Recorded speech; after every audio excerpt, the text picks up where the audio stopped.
அனைவருக்கும் வணக்கம். இன்னைக்கு வீடியோவில் என்ன பார்க்க போகிறோம் அப்படின்னா, சமயபுரம் மாரியம்மன் திருக்கோவிலில் சித்திரை பெருவிழா கொடியேற்றத்தோடு தொடங்கி ரொம்ப சிறப்பாக நடந்துட்டுருக்குங்க. இந்த திருக்கோவிலில் சித்திரை பெருந்திருவிழா ஞாயிற்றுக்கிழமையான ஏப்ரல் 6ஆம் தேதி கொடியேற்றத்தோடு தொடங்கிய நிலையில் இப்போது திரளான பக்தர்கள் வந்து பங்கேற்று தரிசனம் செய்து வராங்க அப்படின்னு சொல்லலாம். சமயபுரம் மாரியம்மன் திருக்கோவில் சக்தி தலங்களில் முதன்மையாக இருக்குது அப்படிங்கிறது நம்ம எல்லோருக்கும் தெரியும். இந்த கோவிலுக்கு போய் நம்மளுடைய வேண்டுதலை சொல்லிட்டு வந்தோம் அப்படின்னா கண்டிப்பாக அந்த தாய் நம்மளுடைய வேண்டுதலுக்கு நமக்கு ஒரு நல்ல ஒரு பலன் கொடுப்பாங்க அப்படிங்கிறது மிக பெரும் நம்பிக்கையாக இருக்குது. வேறு எந்த ஒரு கோவில்லையுமே காண முடியாத ஒரு அதிசயம் இந்த கோவிலில் நடக்குதுங்க. இந்த திருத்தலத்தில் அஷ்டபுஜங்களோட கூடிய சுயம்பு திருமேனியாக பதம் மாறி சிவ பதத்தில் இந்த விக்ரம சிம்மாசனத்தில் எழுந்தருளி ஆயாசுரனை வதம் செஞ்ச பாவம் நீங்கவும் உலக நன்மைக்காகவும் தன்னை தரிசிக்க வரக்கூடிய பக்தர்களுக்கு எந்த விதமான நோயும் தீவினைகளும் அணுகாதவாறு சகல சௌபாகியங்களும் கிடைக்க இந்த அம்மனே பக்தர்களுக்காக 28 நாட்கள் பச்சை பட்டினி விரதத்தை தொடங்கி நடத்தி வராங்க. வருடந்தோறும் மாசி கடைசி ஞாயிறு முதல் பங்குனி கடைசி ஞாயிறு வரைக்கும் இந்த திருக்கோவிலில் தனி பெரும் சிறப்பாக இந்த பச்சை பட்டினி விரதம் அப்படின்னு சொல்லக்கூடியது நடக்குங்க. நாம் பக்தர்கள் தான் விரதம் இருந்து கடவுளை போய் வழிபாடு செய்வோம், பட்டினியாக இருப்போம். நிறைய விஷயங்கள் நாம் இந்த நேரத்தில் கட்டுப்பாட்டோடு இருந்து அந்த கடவுளுடைய அருளை பெறுவோம்.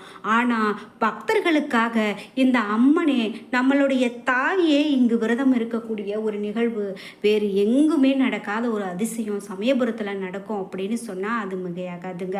அப்படிப்பட்ட சிறப்புமிக்க இந்த பட்டினி விரதம், அதாவது பச்சை பட்டினி விரதம் பூரணமடைந்தவுடன் சிவபெருமானிடம் இருக்கக்கூடிய சர்வ சக்தியும் பெற்று படைத்தல், காத்தல், அழித்தல், இந்த மறைத்தல், இது எல்லாமே அருள்பாலித்தல் போன்ற எல்லாமே இந்த 5 தொழில்களையும் சித்திரை பெருவிழா நாட்களில் இங்கு அம்மன் அருள் புரிந்து வரக்கூடிய திருத்தலத்தில் சிறப்பாக நடக்கும் அப்படின்னு சொல்லலாங்க. அப்படிப்பட்ட இந்த திருத்தலம் அப்படின்னு பார்த்தீங்கன்னா அம்மனுக்கு சிறப்பு பூஜைகளோடு செய்யப்படும். தொடர்ந்து காலை 7:30 மணி அளவில் உற்சவ அம்பாள் மஞ்சள் மாலையோடு கேடயத்தில் புறப்பாடாகி தங்க கொடிமரம் முன்பு எழுந்தருளுவாங்க. இதை அடுத்து கொடிமரத்துக்கு சிறப்பு பூஜைகள் செய்யப்படுங்க. காலை 7:45 மணி அளவில் ஓம் சக்தி பராசக்தி கோஷம் பக்தர்கள் சொல்லுவாங்க. இது விண்ணை முட்டும் அளவுக்கு இருக்குங்க. இந்த வீடியோவை பார்த்துட்டு இருக்கக்கூடிய நீங்களும் மறக்காம கீழே கமெண்ட் பாக்ஸில் ஓம் சக்தி பராசக்தி என்று இந்த வாசகத்தை பதிவிட்டுட்டு வீடியோவை ஸ்கிப் பண்ணாமல் தொடர்ந்து பாருங்க. அதே போல் இந்த சித்திரை பெருவிழா பற்றி நம்ம நிறைய தகவல்களை மேலும் இந்த வீடியோவில் தொடர்ந்து பார்க்கலாம். நீங்கள் இன்னும் உற்சாகம் டிவி சேனலை சப்ஸ்கிரைப் பண்ணாமல் இருந்தால் சப்ஸ்கிரைப் பண்ணிக்கோங்க. கூடவே இருக்க பெல் ஐக்கானை மறக்காமல் கிளிக் பண்ணிடுங்க. நீங்கள் சமயபுரத்துக்கு சமீபத்தில் போயிட்டு வந்தீங்க அப்படின்னா மறக்காமல் உங்களுடைய கருத்துக்களை கமெண்ட் பாக்ஸில் பதிவிடுங்க. நீங்கள் இன்னும் உற்சாகம் டிவி சேனலை சப்ஸ்கிரைப் பண்ணாமல் இருந்தால் சப்ஸ்கிரைப் பண்ணிக்கோங்க. கூடவே இருக்க பெல் ஐக்கானை மறக்காமல் கிளிக் பண்ணிடுங்க. வாங்க வீடியோக்குள்ளே போகலாம். நம்ம எல்லோருடைய வாழ்க்கையிலுமே நம்ம ஒவ்வொரு விதமான கஷ்டங்களை பார்த்துட்டு தாங்க இருக்கோம். அந்த வகையில் உங்களுக்கும் கஷ்டங்கள் இருக்குது. அது என்ன தான் பண்ணாலும் என்னால் அந்த கஷ்டத்துலேருந்து வெளியில் வர முடியல அப்படின்னு வருத்தப்படுறீங்களா? இந்த வீடியோக்கு கீழே டிஸ்கிரிப்ஷனில் வராகி அம்மன் ஜோதிட நிலையத்தின் தொலைபேசி எண் கொடுத்துருக்கேன். அந்த எண்ணுக்கு தொடர்பு கொண்டு பேசி பாருங்கள். கண்டிப்பாக உங்கள் வாழ்க்கையில் இருக்கக்கூடிய எல்லா பிரச்சனைகளுக்கும் சரியான முறையில் தீர்வு கிடைக்கும். இப்போது நாம் சமயபுரத்து மாரியம்மன் கோவில் பற்றி பார்த்துட்ருக்கோங்க. இந்த சமயபுரத்து மாரியம்மன் கோவிலில் இன்றைக்கும் நிறைய ஆச்சரியங்கள் நம்ப முடியாத அளவில் நடந்துட்டுருக்கு அப்படின்னு தான் சொல்லுவாங்க. அது ஏன் அப்படின்னு கேட்டிங்கன்னா, இன்றைக்கும் இந்த அம்மன் அப்படின்னு பார்த்திங்கன்னா இரவில் நடமாடி வந்து மக்களை காப்பாற்றக்கூடிய ஒரு அதிசயம் இருக்குது அப்படின்னு சொல்லுவாங்க.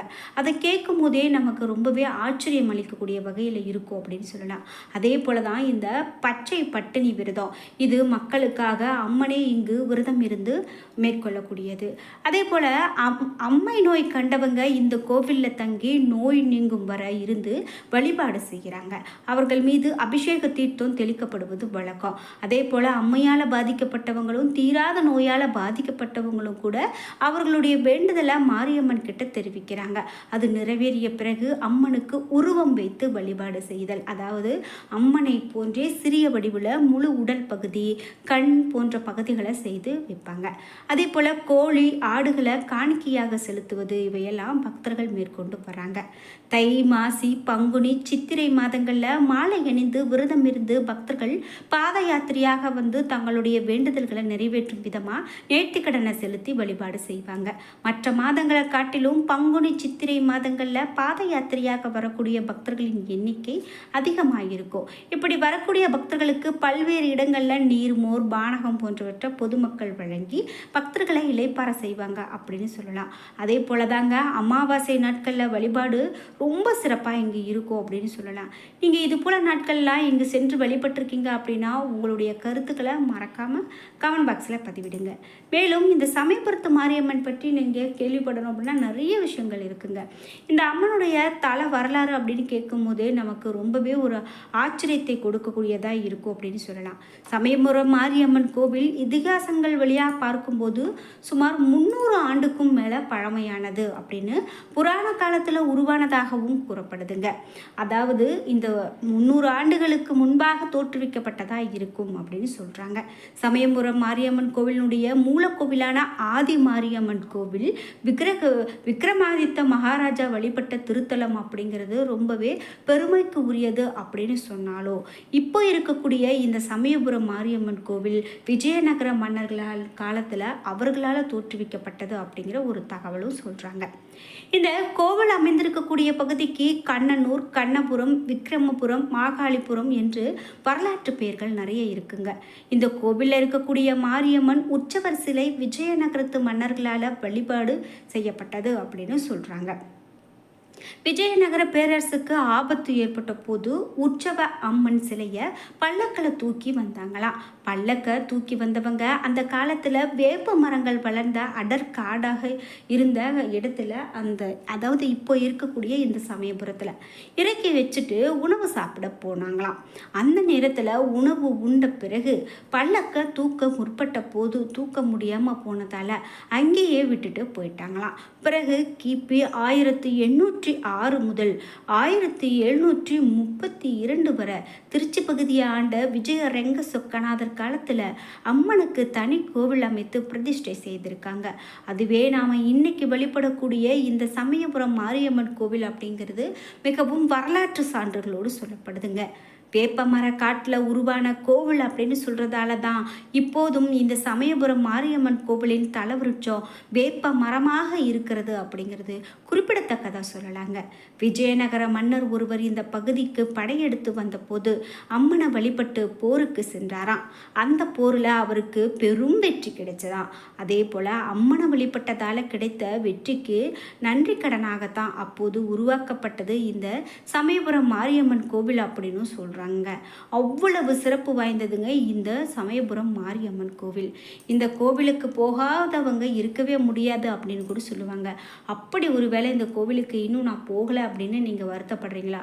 இனிமேலாவது வாழ்க்கையில் ஒரு முறையாவது பார்க்க வேண்டிய கோவிலில் இந்த சமயபுரத்து அம்மன் கோவிலும் ஒன்றுங்க. மறக்காமல் நீங்கள் போயிட்டு வாங்க.